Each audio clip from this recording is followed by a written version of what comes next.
मेरा शौहर जैसे ही काम पर जाता तो मेरे ससुर मुझे आवाज़ देकर अपने कमरे में बुलाते और तेल की बोतल मेरे हाथ में पकड़ा कर कहते, बेटा मेरे सर में मालिश कर दो, सर में बहुत दर्द है। मैं बाप समझकर उनके सर की मालिश कर देती। एक दिन उन्होंने मुझे अपने कमरे में बुलाया और कमरे का दरवाज़ा अंदर से बंद कर दिया और बेड पर लेटकर कहने लगे, बेटा आज मेरी टांगें दबा दो, बहुत दर्द है और बहुत थकावट भी है। मैं सोचने लगी कि मेरे ससुर सारा दिन घर में होते हैं, फिर उन्हें किस बात की थकावट है। खैर मैं एक दफ़ा फिर उन्हें बाप समझकर उनकी टांगें दबाने लगी। मैं बेध्यानी से उनकी टांगें ही दबा रही थी कि जब उन्होंने मुझे पकड़कर मेरे साथ, मेरी शादी को अभी कुछ दिन ही गुजरे थे कि मैंने घर के सारे काम संभाल लिए। मेरा शौहर अली जल्द ही काम पर चला जाता। घर में सिर्फ मैं और मेरा ससुर ही होते थे। मैंने गौर किया कि वो एक दिन टीवी लॉन्च के चक्कर काट रहे थे और उनका ध्यान मेरे दरवाजे की तरफ भी था। ना जाने वो क्यों मेरे कमरे की तरफ देख रहे थे। जैसे ही बाहर गेट की बेल बजी, मेरे ससुर ने गेट खोल दिया, जैसे उन्हें पहले से मालूम हो कि कोई आने वाला है। मैं शायद इस बात में इतनी दिलचस्पी ना लेती, मगर अपने ससुर के उड़ते हुए रंग देखकर मुझे जरा सी दिलचस्पी होने लगी। लेकिन जैसे ही मैंने देखा कि एक कम उम्र लड़की अंदर आ रही है तो मैं हैरान रह गई, क्योंकि घर के कामकाज तो मुलाजमा करके जा चुकी थी। वो लड़की अपने हुलिये से नौकरानी लग रही थी, लेकिन थी बड़ी हसीन। मेरा ससुर बड़े प्यार से उसे बात कर रहा था और फिर उस लड़की को सीधा अपने कमरे में ले गया। मैं तो हैरानी से तकती रह गई, भला ये क्या बात हुई, मेरा ससुर उसे अपने कमरे में क्यों लेकर गया है। तकरीबन 4 घंटे बाद जब मेरे ससुर ने कमरे का दरवाजा खोला तो वो लड़की पसीने से शराबूर बाहर निकली और दुपट्टे में कुछ छुपा रही थी। मैंने उस लड़की को जांचने की कोशिश की, लेकिन मेरे ससुर ने गुस्से से मेरी तरफ देखा, जिसकी वजह से मैंने अपना ध्यान दूसरी तरफ कर दिया।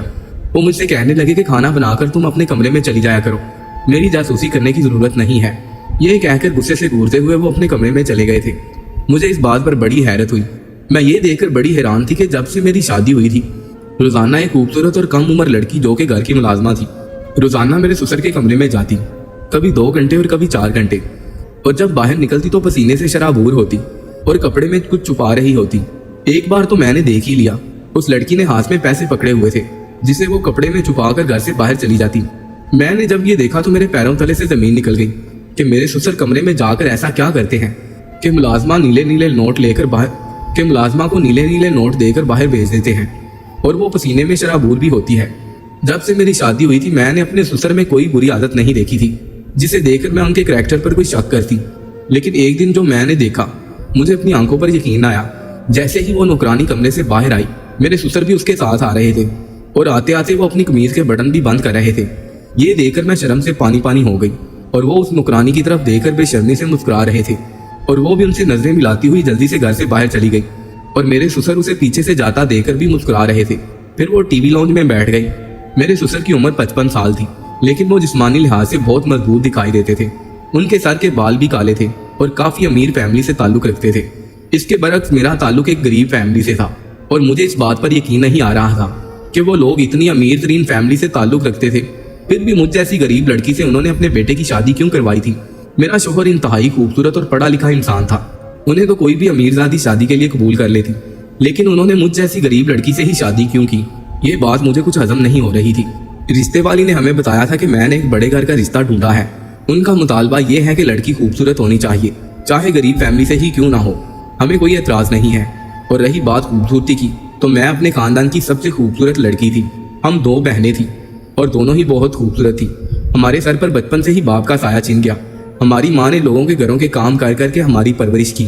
जब हम जवान हुई तो जहेज ना होने की वजह से हमारी शादी नहीं हो रही थी। मुझे जब ये लोग देखने आए तो सिर्फ मेरे ससुर ही थे और मुझे देखते ही इन्होंने पसंद कर लिया और मेरे हाथ में उसी वक्त अंगूठी पहना दी और उसी वक्त रिश्ता पक्का कर दिया। ये सुनकर तो मेरी माँ खुश हो गई। घर बैठे बैठाए एक अमीर घर से रिश्ता मिल गया था। मेरे ससुर ने कहा कि उन्हें जल्दी शादी करनी है, बस अगले हफ्ते ही सादगी से निकाह हो जाएगा। ये बात सुनकर मैं थोड़ा सा घबरा गई और कंफ्यूज भी हो गई कि जब वो इतनी अमीर फैमिली है तो सादगी से निकाह क्यों करना चाहते हैं और वो मुझसे ही क्यों शादी करना चाहते हैं। मेरे पास तो खूबसूरती के अलावा कुछ है भी नहीं। मेरी वालदा ने फौरन हाँ कर दी कि चलो एक बेटी की शादी हो जाए, फिर जैसे तैसे करके दूसरी की भी कर दूंगी। मेरा दिल खौफ में मुब्तला था कि वो लड़का कहीं माजूर ना हो या फिर उसमें कोई ऐब होगा जिसकी वजह से वो मुझसे उसकी शादी जल्दी से जल्दी करना चाहते हैं। लेकिन मेरे सारे भाम उस वक्त खत्म हो गए जब मैंने अपने शौहर को देखा। मेरा शौहर बिल्कुल ठीक था और लंबे कद का खूबसूरत मर्द था। बाकी सब तो ठीक था, लेकिन वो कोई भी काम अपने वालिद की मर्जी के बगैर नहीं करता था। मैंने आज तक उसे अपने बाप की बात को टालते हुए नहीं देखा था। उनका हर हुक्म मानते थे और मुझे भी उन्होंने इस बात की तलकीन की थी कि मैं भी अपने ससुर का हुक्म कभी ना टालूं। मेरी शादी को अभी कुछ ही दिन गुजरे थे जब मैंने घर में खूबसूरत नौकरानी को आते हुए देखा। वो जैसे ही घर में आई सीधा मेरे ससुर के कमरे में चली जाती और तकरीबन 2-4 घंटे बाद वापस आती तो पसीने में शराबूर होती, लेकिन चेहरे पर मुस्कुराहट होती और हाथ में नीले नीले नोट होते। पहले पहल मैंने तो ये सब कुछ देखकर घबरा गई। ना जाने ये कैसे लोग हैं। मेरा ससुर किस तरह का आदमी है, वो क्यों उस लड़की को अंदर ले जाया करता है। मैं अपने ससुर से पूछ भी नहीं सकती थी। फिर मैंने सोचा कि शायद कोई काम होगा, मुझे अपने अंदर किसी शक को पालने की जरूरत नहीं है। मैं ऐश भरी जिंदगी गुजार रही थी, इसलिए मैं अपने लिए कोई मुश्किल खड़ी नहीं करना चाहती थी। लेकिन जिस दिन मैंने अपने ससुर को कमीज के बटन बंद करते देखा तो मैं हैरान रह गई। अब तो कुछ भी देखने के लिए बाकी नहीं रहा था। मेरी जगह अगर कोई भी होता तो जरूर गलत सोचता, जैसे आप लोग इस वक्त सोच रहे होंगे। बहरहाल मुझे अपने शोहर से बहुत डर आने लगा। मैं उनसे कभी भी सामना नहीं करना चाहती थी और ना ही उनके कमरे में जाना चाहती थी, क्योंकि मेरे दिल में डर बैठ गया था कि कहीं वो मुझे ही ना पकड़ लें। एक हैरानकुन बात यह थी कि जब मेरा शोहर घर होता तो वो मुलाजमा हमारे घर नहीं आती थी, इसलिए मेरे शोहर को इस बात का इल्म नहीं था कि मेरा ससुर उनकी गैर मौजूदगी में जवान नौकरानी को अपने कमरे में क्यों बुलाता है, और ना ही मैंने उनसे इस बात का जिक्र किया था। लेकिन एक दिन जो मेरे साथ हुआ उससे तो मेरी रूह कांप गई। पिछले कुछ दिनों से नौकरानी नहीं आ रही थी और मेरे ससुर को जैसे किसी चीज की तलब हो रही थी। वो बार बार गेट के चक्कर काट रहे थे और फिर उन्होंने अपने एक मुलाजिम को भी बेचा कि उस नौकरानी का पता करो, वो पिछले कुछ दिनों से क्यों नहीं आ रही है। फिर उस मुलाजिम ने आकर बताया कि वो नौकरानी बहुत बीमार है। ये सुनकर मेरे ससुर परेशान हो गए और फिर घर से बाहर चले गए। फिर कुछ देर बाद वो घर आए। मैं उस वक्त अपने किसी काम में मसरूफ थी जब उन्होंने मुझे आवाज दी और कहने लगे कि फटाफट मेरे कमरे में आओ। ये सुनकर तो मेरे होश उड़ गए। भला मेरे ससुर अपने कमरे में मुझे क्यों बुला रहे थे। मैं बिल्कुल डरी हुई थी और सोचने लगी कि जाऊं या ना जाऊं। फिर मुझे अपने शोहर की बात याद आई कि मेरे बाप को कभी भी किसी बात से मना मत करना, इसलिए मैं उन्हें इनकार नहीं कर पाई थी। अब तक मेरे शोहर का रवैया मेरे साथ बिल्कुल ठीक था, क्योंकि मैं अपने ससुर की हर बात को मानती थी। इसलिए मैं अपने ससुर के कमरे में चली गई। पहली बार मैंने अपने ससुर का कमरा देखा था। उनका कमरा बहुत बड़ा था। कमरे के अंदर हर जरूरत की चीज मौजूद थी। मैं जब अंदर गई तो उन्होंने कमरा बंद कर दिया। मेरा दिल धक धक करने लगा कि आखिर वो ऐसे क्यों कर रहे हैं। फिर वो बेड पर जाकर बैठ गई और मुझे अपने पास बुलाने लगे। मुझे कहने लगे जल्दी से मेरे पास आओ। मैं डरती डरती उनके पास पहुंची तो उन्होंने अपनी कमीज उतारना शुरू कर दी। मैंने फौरन से अपना चेहरा अपने हाथों में छुपा लिया। भला ये क्या बेशरम हरकत थी। फिर उन्होंने मेरी तरफ एक शीशी बढ़ाई। मैं हैरानगी से उनकी तरफ देखने लगी। फिर वो मुझे देखकर कहने लगे, वो नौकरानी जो रोज आती थी वो मेरे कंधों की मालिश करती थी। मुझे घुटनों की दर्द की बीमारी है, जब तक मैं इनकी मालिश ना करवा लूं मेरी दर्द खत्म नहीं होती। ये सुनकर मैं हैरत से उन्हें देख रही थी। मुझे अपनी सोच पर अफसोस हो रहा था। मैं उनके बारे में कितना गलत सोच रही थी और हकीकत क्या थी, मेरे अंदर के सारे खदशात दूर हो गए। ससुर भी बाप की तरह होता है, इसलिए मैंने तेल की बोतल पकड़ी और अपने ससुर को मालिश करने लगी। मालिश करवाते हुए मेरे ससुर कहने लगे, तुम तो बहुत अच्छी मालिश करती हो, तुम्हारे हाथ में जादू है। वो नौकरानी तो जान छुड़ाकर भागती है और बहुत सारे पैसे भी मुझसे ले जाती है। जब मेरे ससुर ने मेरी तारीफ की तो मुझे बहुत अच्छा लगा। बहरहाल 1 घंटा मैंने उनकी मालिश की। फिर मैं मालिश करके फारिग हुई तो उन्होंने 1000 के नोट मेरे हाथ में थमा दिए। मैंने कहा, अब्बा जी इनकी क्या जरूरत है, मैं कोई नौकरानी थोड़ी हूँ। कहने लगे, रख लो, कोई चीज ले लेना। मैंने भी पैसे रख लिए। इतने सारे पैसे मैंने पहली बार देखे थे। कुछ दिन बाद मैं अपने मैके गई तो मेरी अम्मी कहने लगी कि तुम्हारी बहन का रिश्ता अभी तक नहीं हो रहा। जो भी देखने आता है पसंद कर जाता है, लेकिन उनकी जहेज की डिमांड होती है। मैंने अपनी वालदा से कहा कि आप रिश्ता पक्का कर दें, और वो सारे पैसे जो मेरे ससुर ने दिए थे मैंने अपनी वालदा के हाथ में थमा दिए। इतने सारे पैसे देखकर मेरी वालदा हैरान हुई और पूछने लगी कि तुमने ये पैसे कहाँ से लिए हैं। मैंने कहा कि मुझे ये मेरे ससुर ने दिए हैं, वो बहुत अच्छे इंसान हैं, लेकिन मैंने ये नहीं बताया कि मैं उनकी मालिश करती हूँ। मेरी वालदा बहुत खुशी हुई और मेरी दूसरी बहन का भी रिश्ता तय कर दिया। मैं रोजाना अपने ससुर की मालिश करती, बदले में मुझे अच्छे खासे पैसे मिल जाते थे। कुछ ही दिनों में मैंने बहुत सारे पैसे इकट्ठे कर लिए। जब वो नौकरानी वापस आई तो मैंने उसे घर से बाहर निकाल दिया और अपने ससुर को इस बारे में नहीं बताया। मैं चाहती थी कि वो सारे पैसे मुझे ही मिले ताकि मेरी बहन की शादी हो जाए, लेकिन मैं नहीं जानती थी कि मैंने अपना ही नुकसान कर लिया है। यूं ही ये सिलसिला जारी रहा। मेरा माथा तब ठनका जब मेरे ससुर ने मुझसे कहा कि मेरे पैर भी दबा दो, मेरे पैरों में सूजन है। मैं उनके पैरों की तरफ बैठ गई और उनके पांव दबाने लगी। फिर उन्होंने अपनी शलवार ऊपर कर दी और कहने लगे कि मेरी पिंडलियों में भी मालिश कर दो। ये सुनते ही मेरे हाथ कांपने लगे। कंधों की मालिश करते हुए तो मुझे इतना डर नहीं लगता था, लेकिन टांगों की मालिश करना मुझे कुछ अच्छा नहीं लग रहा था। मुझे बहुत घबराहट हो रही थी, लेकिन फिर मेरे दिल में पैसों का ख्याल आया। मैंने अपनी सांसों को कंट्रोल किया और ससुर की टांगें दबाने लगी। जब मैं उनकी टांगें दबा रही थी तो वो मेरी तरफ ही देख रहे थे और मुझे देखते हुए कहने लगे खुदा ने तुम्हें बहुत खूबसूरत बनाया है। मैं जब तुम्हारा रिश्ता लेने गया था तो मैं तुम्हें देखता ही रह गया था। मुझे ये बात सुनकर बड़ी शर्म आई। मुझे सुसर का ये अंदाज अच्छा नहीं लग रहा था। आज उनके देखने का अंदाज कुछ और ही था।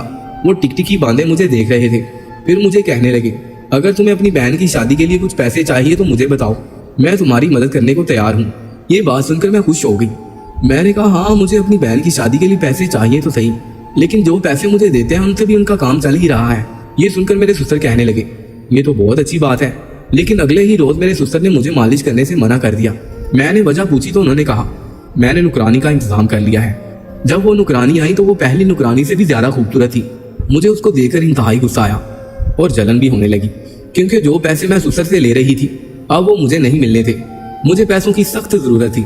मैंने ससुर से इस बात का इसरार भी किया था, लेकिन वो कहने लगे, मैं अब पैसे नुकरानी को दूंगा। मुझे अच्छा नहीं लगता कि मैं घर की बेटी से मालिश करवाऊं। फिर मैंने ये भी नोट किया है कि तुम मालिश करते हुए डरती हो। अपने दिल की कैफियत उनकी जुबान से सुनकर मुझे बहुत शर्म आई। दूसरी तरफ मेरी वालदा बार बार मुझे पैसों का मुतालबा कर रही थी। अब मेरे पास पैसे नहीं थे। एक दिन मैंने दूसरी मुलाजमा को भी छुट्टी करवा दी और उसके कपड़े पहनकर और निकाब करके ससुर के कमरे में चली गई। वो मुझसे निकाब की वजह पूछने लगे तो मैंने कहा, मेरी तबीयत ठीक नहीं है, मुझे बुखार है। आप कमरे में एसी चलाते हैं, इसलिए मैं अपने आप को ठंडक से छुपा रही हूँ। उस दिन तो मैं ससुर की मालिश कर आई और मुझे अच्छे खासे पैसे मिल गए, लेकिन ऐसा रोज रोज मुमकिन नहीं था। कहीं वो नौकरानी मेरे ससुर को बोल ही ना दे। अगर मेरे ससुर को इस बात का पता चल जाता तो फिर तो मेरी शामत पक्की थी। मेरा शोहर भी मुझे ताने देता, लेकिन मैं भी क्या करती, मुझे अपनी बहन की शादी भी करनी थी। फिर मेरे दिमाग में एक आइडिया आया कि क्यों ना मैं अपनी बहन को नौकरानी बनाकर अपने ससुर के पास भेज दूं। यूं उसे पैसे भी मिल जाया करेंगे और मेरे ससुर को ये भी लगेगा कि उन्होंने नौकरानी को रखा हुआ है। ऐसे उसकी शादी भी हो जानी थी। जहां तक मुझे याद है कि मेरे ससुर ने मेरी छोटी बहन को नहीं देखा था। मैंने अपनी छोटी बहन को सब कुछ समझा दिया और उसे पुराना सा नौकरानियों वाला लिबास दे दिया। मैंने अपनी वालदा से कहा कि अफशा को कुछ वक्त के लिए मेरे घर भेज दिया करे। मेरी वालदा भी मान गई। फिर मैंने अपनी बहन का तारुफ अपने ससुर से करवाया और कहा कि ये लड़की बहुत गरीब है, नौकरी की तलाश में थी। मैंने जब उसे आपके मिजाज के बारे में बताया तो ये मान गई। मेरा ससुर हुस्न परस्त था। वो मेरी बहन को देखकर फौरन मान गया और उसे नौकरी पर रख लिया। मेरी बहन जब पहली दफा ससुर के कमरे में गई तो 2 घंटे बाद वापस आई, लेकिन उसके चेहरे पर अजीब सी नाराजगी थी। वो भी पसीने में शराबूर थी। मैंने उसके हाथों में देखा कि उसके दोनों हाथों में नोट थे। इतने पैसे ना तो कभी मुझे मिले थे और ना ही उन नौकरानियों को। उसे हम सबसे ज्यादा पैसे मिले थे, लेकिन उसने मेरी किसी बात का जवाब नहीं दिया था और नजर चुराती हुई घर चली गई और फिर अगले दिन वापस ना आई। मैंने उसे फोन किया था। वो कहने लगी, मैं नहीं आऊंगी, भले मेरी शादी ना हो। मुझे उसकी बात सुनकर गुस्सा आ गया। मैंने उसे कहा, पागल लड़की, ऐसा मत करो, क्यों पैसों को ठुकरा रही हो? इन पैसों से तुम्हारी शादी अच्छे तरीके से हो सकती है। बहरहाल मैंने उसे बहुत समझाया और वो मेरी बात मान गई। अगले दिन मेरा ससुर उसका इंतजार कर रहा था। जैसे ही उसने दरवाजे पर दस्तक दी, वो भागकर दरवाजा खोलने चली गई। मैंने उनकी बेचैनी देखी तो बड़ी परेशान हुई। उन्होंने जैसे ही अफशा को देखा उसका हाथ पकड़कर फटाफट अपने कमरे में ले गए। मुझे उनकी ये हरकत बहुत बुरी लगी और शक भी होने लगा कि कहीं ये मेरी बहन के साथ कुछ गलत तो नहीं करते। मेरी बहन उनकी कोई गुलाम तो नहीं थी। जैसे वो उनका हाथ पकड़कर फटाफट अपने कमरे में ले जा रहे थे और फिर उन्होंने दरवाजा भी बंद कर दिया। मैं दरवाजे के बाहर चक्कर काटने लगी। काफी वक्त बीत गया, लेकिन मेरी बहन बाहर नहीं आई। जैसे जैसे वक्त ज्यादा हो रहा था, मेरे जहन में अजीब अजीब ख्यालात आ रहे थे। मैं सोच रही थी कि मेरी बहन अभी तक बाहर क्यों नहीं आई। इतना वक्त तो आज तक हम में से किसी ने भी नहीं लगाया था। आज वो इतना ज्यादा वक्त के लिए अंदर क्यों थी? पहले मैंने सोचा कि दरवाजा खटखटाऊं, फिर मेरे दिल में खौफ आया कि कहीं मेरा ससुर बुरा ना मान जाए। 6 घंटे बाद जब दरवाजा खुला, मैंने अपनी बहन को देखा तो मेरे पैरों तले से जमीन निकल गई। वो रोती हुई कमरे से बाहर आ रही थी। उसकी हालत देखकर मैंने अपनी नजरें झुका ली। उसके कपड़े जगह जगह से फटे हुए थे, उसके बाल बिखरे थे। वो हिचकियां ले लेकर रो रही थी। उसके साथ इंतहाई बुरा सलूक किया गया था। मेरी 18 साला बहन मेरे ससुर का शिकार बन गई थी। इस दफा उसके हाथ में नोटों का एक बड़ा सा शॉपर था। उसने वो नोट मेरे मुंह पर मारे और भागती हुई घर चली गई। मैंने जब कमरे के अंदर जाकर देखा तो मुझे एहसास हुआ कि अंदर मेरी बहन पर क्या बीती है। मैंने गुस्से से अपने ससुर की तरफ देखा तो वो यूं बैठा था जैसे कुछ हुआ ही ना हो और मुस्कुरा रहा था और अपनी कमीज के बटन भी बंद कर रहा था। मैंने कहा, शर्म नहीं आई आपको ये सब करते हुए? तो उन्होंने मुझे थप्पड़ मार दिया और कहने लगे, मैंने तुम्हारी बहन को नहीं बुलाया था, तुम खुद उसे लेकर आई थी। तुम क्या समझती हो मैं सिर्फ मालिश के इतने ज्यादा पैसे देता था? मेरे कमरे में तुम्हारे अलावा हर आने वाली लड़की मेरी मर्जी का हर काम करती थी। शुक्र करो मैंने तुम्हें कुछ नहीं कहा। बाकी लड़कियों को रोजाना पैसे देने का मेरा यही मकसद था और मैं तुम्हारी बहन को भी पहचानता था। मुझे ये भी पता था कि तुम लोगों को पैसों की जरूरत है। और जब तुमने नौकरानी की छुट्टी करवाई मुझे इस बात का भी पता था। और फिर जब तुम अपनी बहन को नौकरानी के रूप में लेकर आई तो मैं सब कुछ समझ गया। मुझे पता था तुम्हें पैसों की बहुत जरूरत है और मुझे अपने काम से मतलब था, इसलिए मैंने अपना फायदा देखा और अपनी ख्वाहिशात को पूरा किया। ये सब सुनकर मैं रोने लगी और अपने आप को कसूरवार ठहराने लगी। और इस बात में कोई शक भी नहीं था, अपनी बहन की बर्बादी की जिम्मेदार मैं खुद थी। मैंने ये कैसे सोच लिया था कि कोई शख्स मालिश के इतने पैसे दे सकता है। लालच ने मुझे अंधा कर दिया था, लेकिन मैं भी क्या करती। मैंने लालच अपनी बहन की शादी के लिए ही की थी, लेकिन मुझे क्या पता था कि अच्छाई की बजाय बुराई हो जाएगी।